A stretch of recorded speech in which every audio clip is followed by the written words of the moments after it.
இன்னைக்கு பிரம்ம முகூர்த்த பூஜையோட 9வது நாள் தான். இந்த டே வந்து பார்த்திங்கன்னா மார்னிங் 3:30க்கே ஸ்டார்ட் ஆகிடுச்சு. பிரம்ம முகூர்த்த பூஜை வந்து ஃபஸ்ட்டு ஒரு 9 டேஸ்க்கு தான் ஸ்டார்ட் பண்ணுறதா சொல்லியிருந்தேன். இன்னையோட வந்து பார்த்திங்கன்னா 9 டேஸ் கம்ப்ளீட் ஆகிடுச்சு. ஏன்னா அச்சுக்குட்டி வந்து எந்த டிஸ்டர்பும் பண்ணல. அவள் தூங்கிட்டான்னா நம்ம வந்து பண்ணலாம் அப்படின்னு நினச்சிட்டு இருந்தேன். பட் அவள் வந்து எல்லா நாளுமே வந்து என் கூடயே சேர்ந்து எழுந்திரிச்சிட்டா. இன்றைக்கி வந்து அவளுக்கு கொஞ்சம் உடம்பும் சரியில்லை.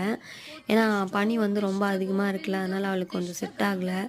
சரி இதுக்கப்புறம் வந்து என்னால் கண்டினியூ பண்ண முடியாதுன்னு நினைக்கிறேன்.